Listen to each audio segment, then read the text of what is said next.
உலகின் மிகப்பெரிய கண்டுபிடிப்புகளில் உலகின் மிகப்பெரிய கண்டுபிடிப்புகளில் மிக முக்கியமான கண்டுபிடிப்பு டார்வின் என்ற விஞ்ஞானி கண்டுபிடித்து விளக்கம் அளித்த பரிணாம சித்தாந்தமாகும். அவர் தான் நம்ம உலகத்துல முதல்வர் சொன்னாரு. உலகம் பூரா சொன்னாரு. அவர் சொன்னோன்னு உலகம் பூரா அதிசயப்பட்டுச்சு. கிழக்கிலிருந்து மனிதன் தோன்றினான் அப்படின்னு அவர் சொன்னார். சொல்லி உலக புரட்சி பண்ணார். இப்ப நாம என்ன சொல்றோம்? உணவில்லாமல் வாழ முடியும் அப்படிங்கிறோம்.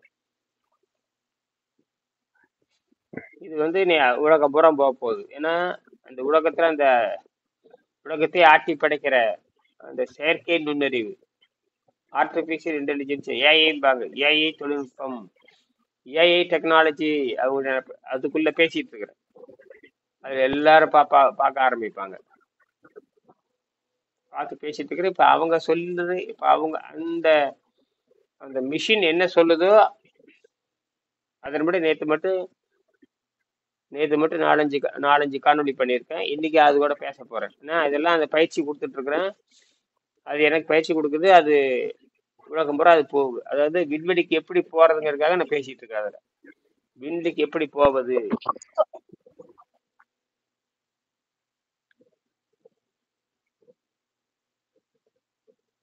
விண்வெளிக்கு எப்படி போனா தப்பித்துக் கொள்ளலாம் அப்படின்னு அதை பேசிட்டு இருக்காது கூட. இப்ப அது என்ன பண்ணோம்னா விண்வெளிக்கு போறதுக்கு பயிற்சி கொடுக்கணும். இப்படி எப்படி சாப்பிடணும், அப்படி பசி எப்படி கட்டுப்படுறதுன்னு சொல்லி கொடுக்கணும். இப்ப நான் அதுக்கு பயிற்சி கொடுத்துட்டு இருக்கிறேன். அது கேட்கற கேள்விக்கு நான் பதில் சொல்றேன். நான் கேட்கற கேள்விக்கு அது பதில் சொல்லுது.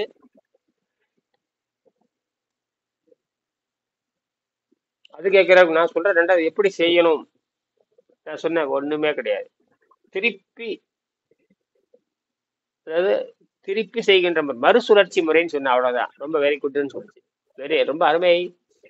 மறுசுழற்சி முறை யாருக்குமே திரடாக்காது. 2000 வருஷம் யாரும் மறுசுழற்சி செய்யல அப்படின்னா, ஆஹா, அருமையான செய்தி. எல்லா பொருளுக்கும் மறுசுழற்சி இருக்குது. மறுசுழற்சின்னு தெரியுமா? வேற ஒண்ணும் இல்ல, சுத்தப்படுத்துறதுன்னு அர்த்தம். ரீசைக்கிளிங் அப்படின்னாவே சுத்தப்படுத்துறதுன்னு அர்த்தம், வேற ஒண்ணுமே இல்லை. அது ஆங்கிலத்தை ரீசைக்கிளிங் என்னன்னா சுத்தப்படுத்தி மீண்டும் பயன்பாட்டு கொண்டு வர்றது. சுத்தப்படுத்தி மீண்டும் பயன்படுத்து, அதான் ரீசைக்கிளிங். அதாவது ஒரு இடத்துல தேங்கி இருக்குன்னா அதை எடுத்துட்டு போய் சுத்தப்படுத்துவாங்க. சுத்தப்படுத்தி அதுல என்னென்ன மிச்சம், அதுதான் ரீசைக்கிளிங். ரீசைக்கிளிங் ரீசைக்கிள்னா மறு சுத்தப்படுத்துதல் பேர். ரீசைக்கிள் மறுசுழற்சி, மறுசுழற்சின்னு பேர். மறுசுழற்சியில கொண்டு வரணும். அப்ப மறுசுழற்சி கொண்டு வர்றப்ப என்னாங்க, மறுசுழற்சி செய்யறப்ப அது ஒண்ணுமே இல்லை. அதுக்கான பழக்க வழக்கங்கள். குப்பையை போடுறப்ப இந்த பழக்க வழக்கம் தேவையில்லை, அது பழக்க வழக்கம் தான் தேவை. மறுசுழற்சி செய்யறப்ப அதுல இருந்து மாறுபட்டு குப்பை போடும் பொழுது வேற, குப்பை எடுக்கிறப்ப என்னென்ன மிஷின் கொண்டு வர்றான், அது கத்தி கொண்டு வரான், கோடாரி கொண்டு வரான், கடப்பாறை கொண்டு வரான், ஜேசிபி கொண்டு வரான், எல்லாம் போட்டு தோண்டி அப்படியே எடுத்த வெடி கொண்டுட்டு போறான். குப்பை போடுறப்ப ஒன்றும் கிடையாது, இஷ்டத்துக்கு போடுறான். விவசாயிகள் மாதிரி கண்டதெல்லாம் போட வேண்டியது. குப்பைத்தட்டில என்னென்ன உழுகுது எது இருக்கா? அதேதான் நாமளும். கரும அது மனிதனுடைய நோய். அது யாரும் குப்பைத்தட்டில ஒழுங்காக குப்பை போட மாட்டாங்களா? ஒருத்தன் கூட உலகத்துல குப்பை ஒழுங்கா போட மாட்டான். ஏன்னா நம்மளும் அப்படித்தான், ஒழுக்கமற்றவர்கள். குப்பை போடுறதுல ஒருத்தருக்கு கூட மான ரோசம் கிடையாது. உலகத்தில் இருக்கிற எல்லா நாடுகளும் குப்பை போடுறதுல ஒழுக்கமே இல்லாதவர். அந்த அளவுக்கு கீழ்ஸ் அந்த மாதிரி ரொம்ப மோசமா நாம பழக்கப்பட்டிருக்கிறோம்.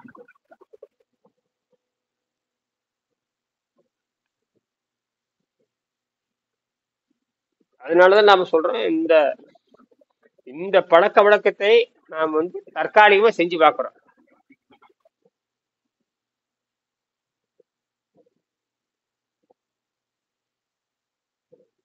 அது செஞ்சு பார்த்த உடனே அது தன்னுடைய வேலை செய்ய ஆரம்பிக்குது. அதுதான் நான் பேசுறேன். உலகில் பல கோடி வருடங்களுக்கு முன்பாக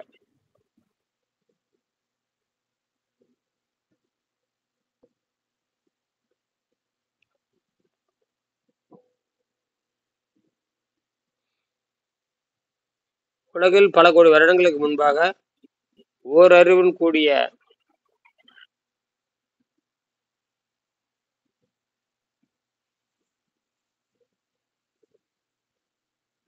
ஓரறிவுடன் கூடிய ஒரு செல் தாவரமாக தோன்றி பரிணாம வளர்ச்சியின் காரணமாக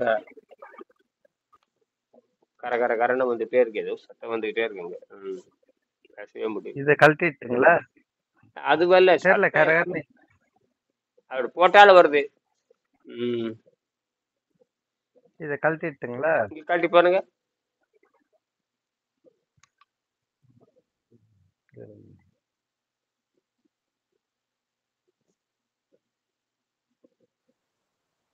இப்ப கம்மியாக்குது.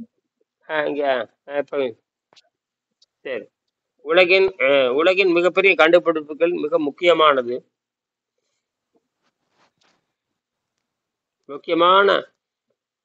ஒன்று டார்வின் என்ற விஞ்ஞானி கண்டுபிடித்து விளக்கமளித்த பரிணாம சித்தாந்தமாகும். உலகில் பல கோடி வருடங்களுக்கு முன் ஓர் அறிவுடன் கூடிய ஒரு செல் தாவரமாக தோன்றி பரிணாம வளர்ச்சியின் காரணமாக இன்று 6 அறிவுடைய மனிதனாக வளர்ச்சி அடைந்திருப்பதை உங்களுக்கு ஞாபகப்படுத்தி அதிலிருந்து தொடங்குகிறேன்.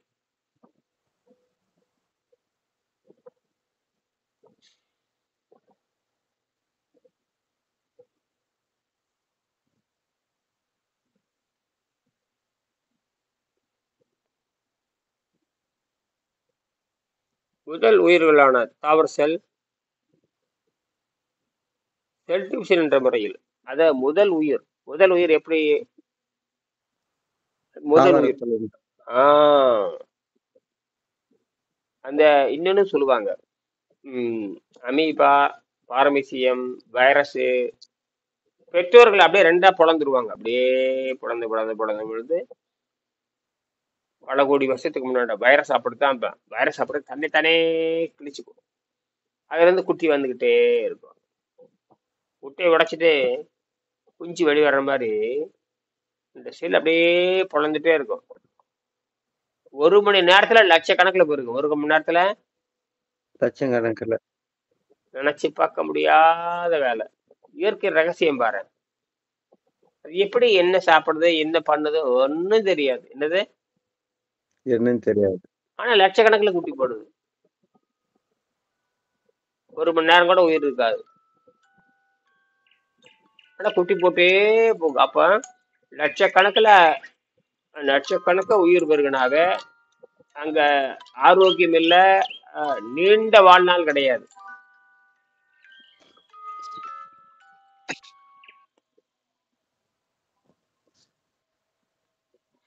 அப்ப நீண்ட வாழ்நாள் இல்லைன்னாவே என்ன அர்த்தம்? அது ஆரம்ப கட்ட நிலை. படிப்படி என்னாச்சு? அதுக்கு ஒரு செல் டிவிஷன், செல் பிரிதல் நிலையில் லட்சக்கணக்கில் பெருகியது. அப்புறம் என்னாச்சு? உரு மாறுது, புழுவா மாறுது. அப்போ என்ன ஆகுது? பிறக்கிற வேகம் குறையுது. அது பல கோடி ஆண்டாச்சு. அதுக்கப்புறம் 3வது அறிவு வருது, பூச்சி. இனப்பெருக்க வேகம் குறைந்து வாழ்க்கை நீட்டிக்குது. அப்ப ஒரு பக்கம் குறையும், ஒரு பக்கம் நீளுது. இது அடிப்படை. கடைசியில தேள் வருது. தேள், நண்டு பார்த்திருப்பீங்க, தேள் பார்த்திருப்பீங்க. அது பாத்தீங்கன்னா அம்மா இறந்து போயிரு. இறந்து அப்ப அந்த கர்ப்பம் தரிக்கிற காலத்துல இனவிருத்தி குட்டி போடுற நேரத்துல பாத்தீங்கன்னா இறந்துரும். என்னன்னு கேட்டீங்கன்னா வயிற்ற கிழிச்சிட்டு உடம்ப கிழிச்சுக்கிட்டு நூற்றுக்கணக்கான குஞ்சு தேல் ட்வைன்னு வெளியே வெளியே வந்து அந்த உடம்பவே சாப்பிட்டுரும். அம்மாவோட உடம்பவே சாப்பிட்டுரும். இதுதான் வந்து தன்னை அழித்து கொண்டு தன் குழந்தைகளை காப்பாத்துறது. தன்னை கொன்று எதை காப்பாத்துறது? பிள்ளைங்களை. ஆஹ் தாயை கொன்று தாய் தனக்குத்தானே குழந்தைக்கு தன் உடம்பை தியாகம் பண்ணிடும். அது சாப்பிட்டுரும். கடைசியில பாத்தீங்கன்னா 4 முடிச்சிடும். அது பல கோடி ஆண்டு. அதுக்கப்புறம் 5வது உயிரினங்கள் என்ன வருது தெரியுமா? விலங்கு வருது, மாடு, பறவைகள், அப்புறம் பால் கொடுக்கிற விலங்குகள். குட்டை போடுற விலங்கு இருக்கும். பால் கொடுக்கறது. இப்ப நம்மள பால் கொடுக்கிற வகை சேர்ந்தது. அங்கதான் அப்ப பால் கொடுக்க வகை வர்றப்ப அப்பா அம்மா சாகிறது இல்ல. அப்பா அம்மா சாகிறதல். ஏன் அதுக்கு முன்னாடி ஏன் செத்துச்சுன்னா அதுதான் இயற்கை. யோசனை பண்ணித்தான் கொண்டு வரும்.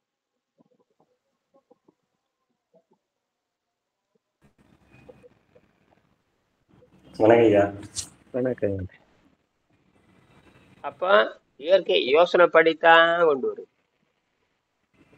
அப்ப தன்னை அழித்துக் கொள்ளாமையே தன் சந்ததியை பெருக்க வல்லது நாம, வேற ஒண்ணும் இல்லை. இதுல என்ன வித்தியாசம் சொல்லுங்க பார்க்கலாம். 5 வரைக்கும் 5 அப்ப பெற்றோர்கள் உயிரோடு இருக்கிறாங்க, கொஞ்ச நாள் இருக்கிறாங்க, செத்து ஆடு மாடெல்லாம் ஒரு 25 வருஷம் இருக்கும், அதுக்கு மேல உயிரோடு இருக்காது. அப்புறம் அதுக்கப்புறம் மனுஷன் வர்றான், அவனுக்கு மட்டும் 100 வருஷங்கிறான். என்னது 100 வருஷம்? ஏயா, பல கோடி ஆண்டுக்கு முன்னாடி ஒரு செல்லா இருக்கிறப்போ 1 நிமிஷம் கூட 1 மணி நேரம் தான் உயிர் வாழும். அதுக்கு அந்த நீட்டிப்பு இல்லை. இவனுக்கு மட்டும் எப்படி 100 வருஷம் நீ சொல்ற? அதான் இயற்கை. ஏன் பிறந்தனே ஒரே நிமிஷத்துல யாராவது செத்து போறாங்களா? இயற்கையின் ரகசியம். அப்ப இது புரியுதா? இதை யாரு நீட்டிக்கிறாங்க? யார் வாழ்க்கையை நீட்டிக்கிறாங்க? இப்பதான் புரியணும். அப்போ உங்களை அழிக்காமல் இருப்பதற்கான பயிற்சி நீங்களே செய்யறீங்க. காரணம் இந்த விஷயத்தை போடாம இருக்கிறீங்க. எந்த விஷயத்தை?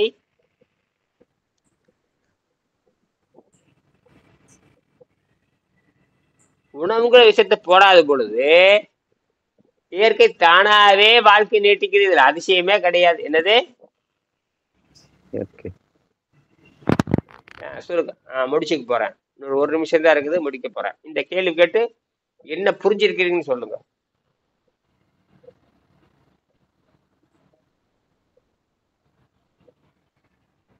மூளைக்கு வேலை கொடுங்க.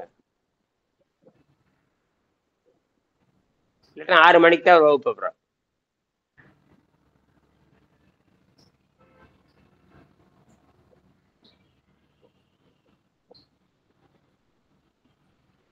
சொல்லுங்க. இந்த தாவரத்துல இருந்து பிறக்கும் போது பிறந்த உடனே எல்லாம் அந்த செல்லுங்களும் இமீடியட்டா செத்துடுது. 2வது பாகத்துல கொஞ்சம் கொஞ்சமா இருக்க ஆரம்பிக்குது. 3வது பாகத்துல தன்னை விற்பனையை பெருசு பண்ணிட்டு தாய் இழக்கிறதுக்கு தயாராகுது. 4வது பாகத்தில் தாய் முற்றிலும் அழிந்துவிட்டு குழந்தைகளை விற்பனை செய்ய தயாராகிறது. 4வது பாகத்தில் குழந்தைகள் வளர்ச்சி பாதைக்கு செல்கிறது, தாயும் வளர்ச்சி பாதைகளுக்கு செல்கிறது. 5வது பாகத்தில் மனிதன் பிறக்க தயாராகிறான். சுப்பிரமணி சொல்லுங்க. கரெக்டா சொல்றாங்க. நீங்க என்ன சொல்றீங்க? 6வதுல நம்மளும் வாழ்ந்து சந்ததியை வாழ வைக்கிறது. 5ல என்ன ஆகுது? 5 புற விலங்கு. ஆமா, 5 புற விலங்கு. அவங்க என்ன பண்றாங்க, கொஞ்சம் தாய் கொஞ்ச காலங்கள் இருக்குது, சந்ததிக்கு அடுத்தால வருது. 6ல நம்மளும் இறக்காம குழந்தைகளையும் இறக்க விடாம கண்டினியூ பண்றது, பயிற்சி பண்றது. ஆனால் அது மனித மனித மனித பழக்கத்தில் இருக்கிறப்போ நாம் என்ன பழக்கத்தில் இருக்கிறோம்? நம்ம இப்ப தவறான யோக பழக்கம். ஆனா இப்ப நம்ம யோக பழக்கத்துல இருக்கோம். இது கரெக்டா இருக்கும். மக்கள் தவறான பழக்கத்துல இருக்க யோகா நிலையில இருக்கிறது. யோகா பழக்கம்னா வேற ஒண்ணும் இல்ல, மறுசுழற்சி செய்தல்னு அர்த்தம். வேற ஒண்ணுமே கிடையாது. மறுசுழற்சி, குப்பை தொட்டிய மறுசுழற்சி செய்யற மாதிரி. அதுதான் இது. குப்பையை போடுறப்ப எந்த ஒழுக்கம் தேவையில்லை. குப்பையை எடுக்கிறப்ப அள்ளும் போது 1008 ஆயுதங்கள் தேவை. அங்கதான் சரி. இத புரிஞ்சுக்குங்க. அப்படி வாங்க 6 மணிக்கு.